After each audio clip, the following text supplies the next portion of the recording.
After it turned out that the Cossack company was just a sock puppet company that was still owned by Dr. Wily because, who could have figured? It seemed that the Monsteropolis Corporation was dead forever until Proto Products Limited decided to buy up all the assets once everything went belly up. Now with someone new in charge, here comes 8 new branches all led by a cool, tubular, radical dude. How do we know Proto Man is cool, tubular, and radical? Well,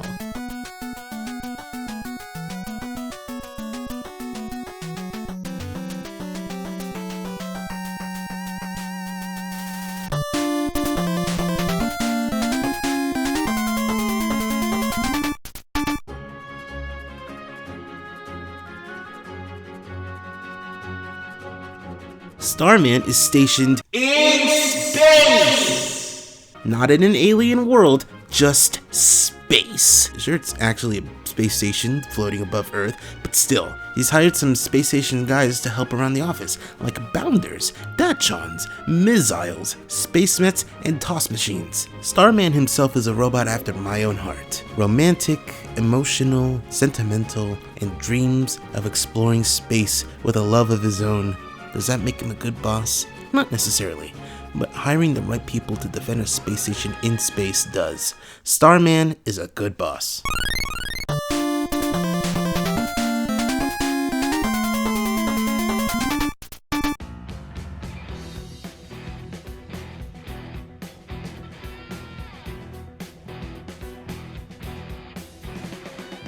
Gravity Man is almost the exact opposite of Starman. He's a researcher who's diligent and has no time for romance, let alone social events. He loves gravity, so he's staying far away from space, and he's stationed in a gravity research facility.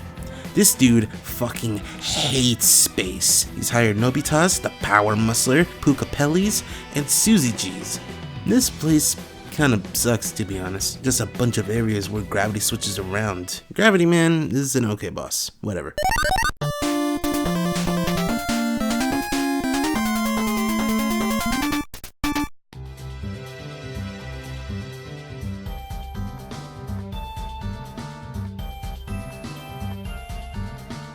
Gyro Man kinda sucks. He's prideful, looks down at people. He's tried to take over a hanging garden and embezzle the ticket funds, but people just stopped coming. At least this hanging garden is nice, even if there's not much garden to look at. He's hired Kokos and Korokoros, Kukurkyus, a Power Muscler, Pucapellis, and Tatepakans. The place he's got his employees working at, while nice to look at and be in, is pretty dangerous, with drops into the open sky and elevators that have spikes ready to crush you. Gyro Man is kind of a bad boss.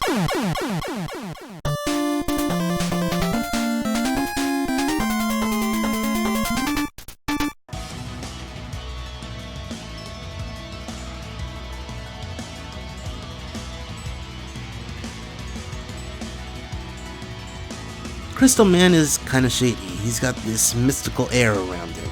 But because he keeps to himself, it's hard to trust him, especially since he himself hates science and likes fortune telling and crystal balls. He's stationed in some kind of crystal cave he probably created himself. He's hired Bombeers, Camons, yet another cousin of the Sniper Joe who likes crystals a lot, Jeans, Mausubeals, new shield attackers, a Power Muscler, and Puckapuckers. His cave is actually really impressive looking, even if he's haphazard with his materials, like dropping crystals. He's an okay boss.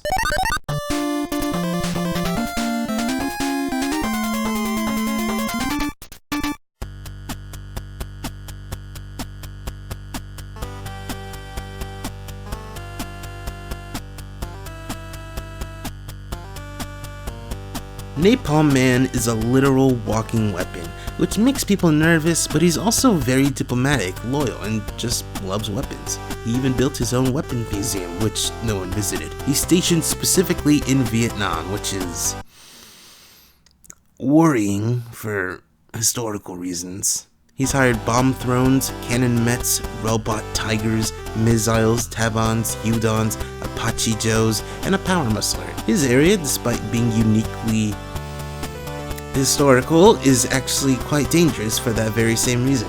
Napalm Man means well, but he's using his knowledge of warfare from many years ago almost a little too well. He's an okay boss for being smart, but insensitive.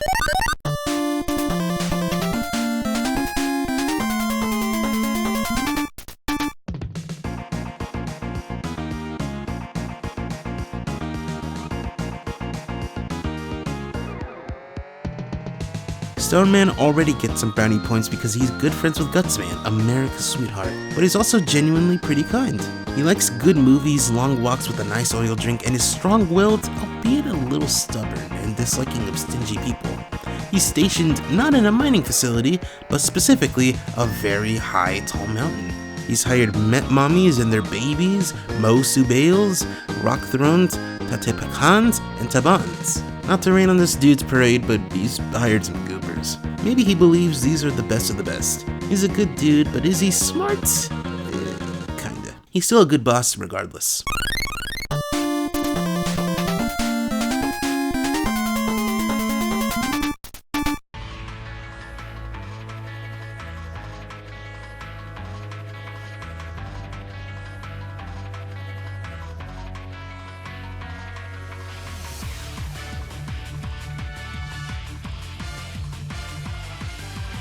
Charge Man is a very odd case. For one, he's old not only because he's based on old school trains, but he's powered by coal and water like those trains too. He's really old fashioned in every sense of the word, as he likes telling old, boastful stories, he has a one-track mind, and he dislikes trendy fashions and rail sign written specifically in katakana, the racist. Anyway, he works in a train because of course he would. He's hired Bomb Thrones, the chickens and their babies, Met K1000s, which are basically just Mets in a train, Mosu Bales, Rembakuns, Tabans, and Udons. I gave Charge Man a train out of 10, and he's a bad boss for being behind the times and working in a cramped space.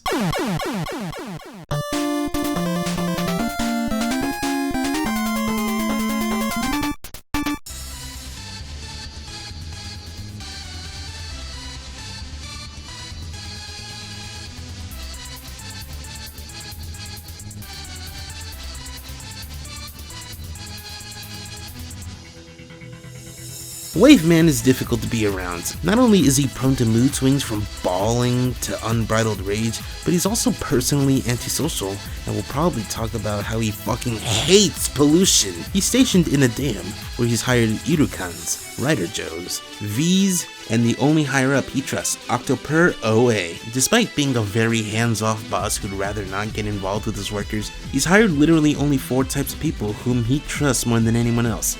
This guy works smarter, not harder. He's a good boss, even if he could stand to take a chill pill.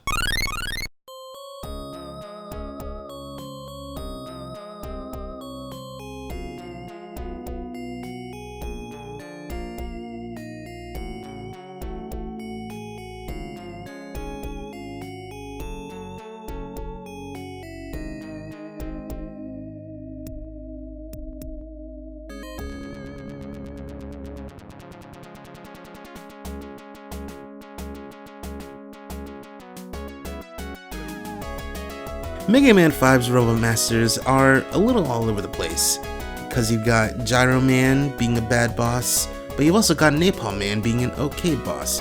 A dude who, well, alright, fine, let's just get to the next game.